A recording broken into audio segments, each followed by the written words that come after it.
श्री स्वामी समर्थ. स्वामी महाराज तुमच्या सर्व चांगल्या इच्छा पूर्ण करो ही स्वामींच्या चरणी प्रार्थना करते आणि आजच्या या नवीन व्हिडिओला सुरुवात करते. 2026 हे वर्ष खगोलीय आणि आध्यात्मिक दृष्टीने अत्यंत महत्त्वाचे ठरणार आहे.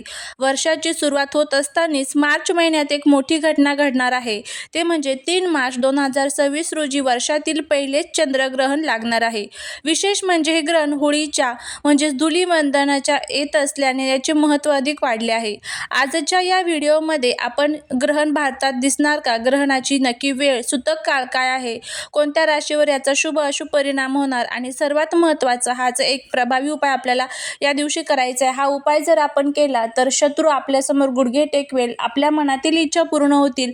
या दिवशी कोणते नियम पाळावे, कोणत्या गोष्टी टाळाव्यात याबद्दलची संपूर्ण माहिती या आजच्या व्हिडिओमध्ये मी तुमच्यासोबत शेअर करणार आहे. त्यामुळे व्हिडिओ हा शेवटपर्यंत पहा, कारण ही माहिती तुमच्या आयुष्यातील अडथळे दूर करण्यासाठी अत्यंत मोलाची ठरणार आहे.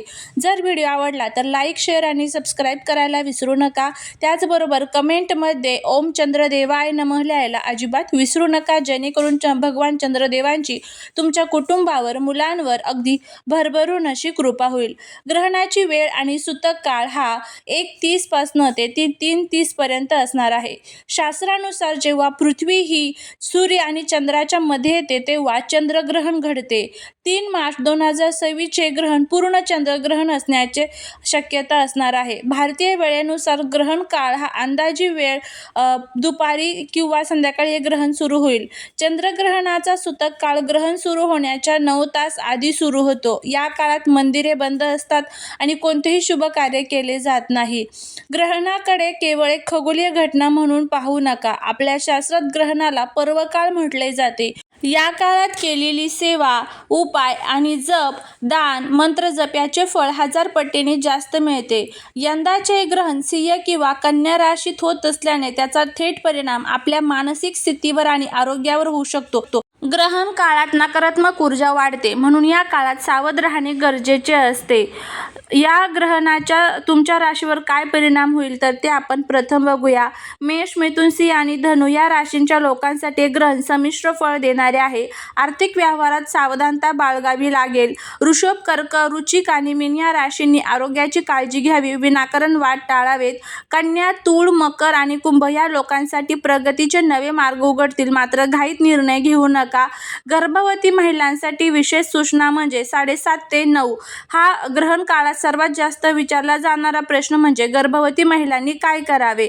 ग्रहणाची किरणे गर्भातील बाळासाठी हानिकारक मानली जातात, त्यामुळे शक्यतो घरातच राहा. चाकू, कात्री किंवा सुईचा वापर या काळात करू नका. मनातल्या मनात ओम नमो भगवते वासुदेवाय किंवा आपल्या कुलदेवतेचा जप करा.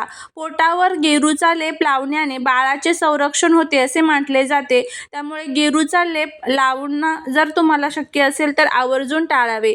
या वेळेत काय करावे किंवा काय करू नये. ग्रहणाच्या वेळी काही नियम पाळणे आपल्या हिताचे असते. सूतक काळात लागण्यापूर्वी अन्नामध्ये तुळशीची पाने टाकून ठेवावीत. ग्रहण काळात जेवण टाळावे. हा काळ मंत्रसिद्धीसाठी उत्तम आहे.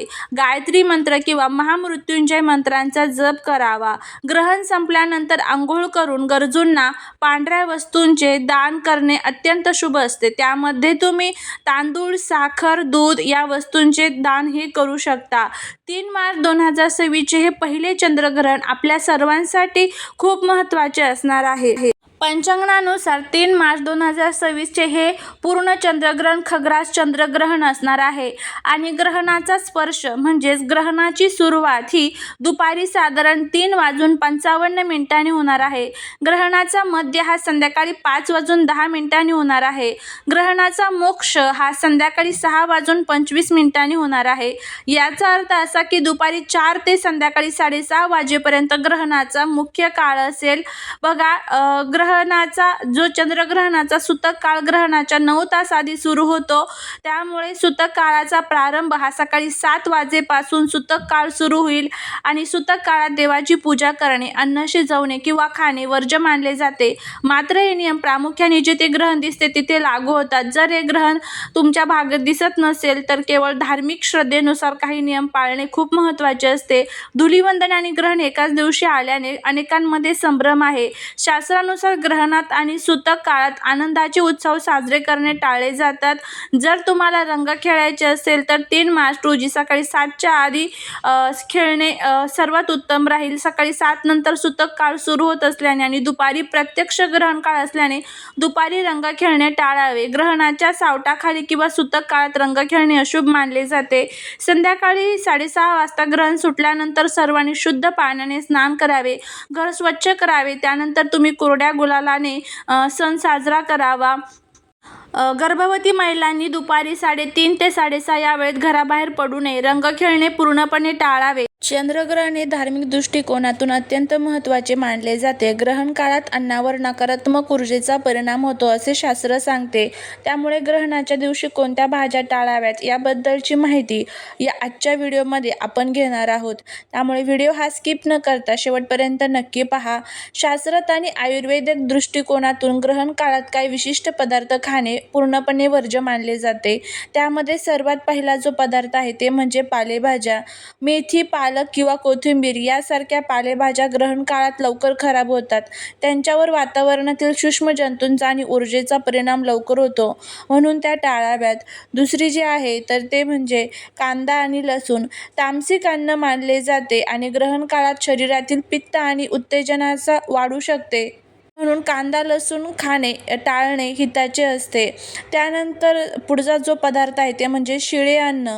आदल्या दिवशीच्या किंवा सकाळच्या उरलेल्या भाज्या ग्रहण काळात खाऊ नका. पुढचं आहे ते म्हणजे कंदमुळे. त्यामध्ये वांगी किंवा जमिनीखाली उगवणाऱ्या काही जड भाज्या पचायला कठीण असतात, त्यामुळे त्या दिवशी हलका आहार घ्यावा. चंद्रग्रहणाच्या दिवशी हे पदार्थ जर आपण खाणे टाळले तर याचा संपूर्ण फायदा आपल्याला होत असतो. पण एक सोपा उपाय लक्षात ठेवा. जर तुमच्या घरात आधीच कापलेल्या भाज्या किंवा दूध, दही असेल तर त्यात तुळशीचे पान नक्की टाका. तुळशीमुळे अन्नाचे शुद्धीकरण होते आणि ग्रहणाचा प्रभाव कमी पडतो.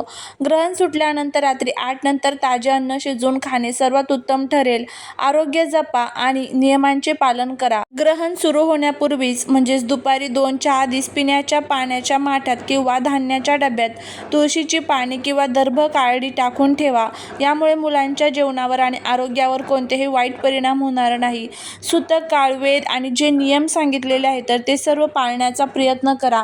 नक्कीच तुम्हाला संपूर्ण ग्रहणाचा जे फायदा आहे तर तो होईल आणि त्याचा कोणताही नकारात्मक परिणाम हा आपल्या जीवनावरती होणार नाही. ज्या पालेभाज्या किंवा जे काही पदार्थ सांगितलेले आहेत तर ते खायचे नाही, ते चुकूनही खाऊ नका.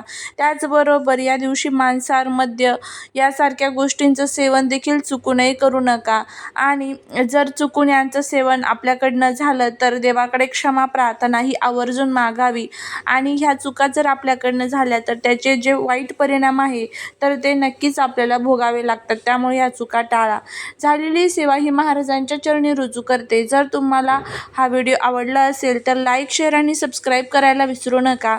भेटूया पुढच्या एका छानशा नवीन व्हिडिओत एका नवीन माहितीसोबत. तोपर्यंत सर्वांना श्री स्वामी समर्थ.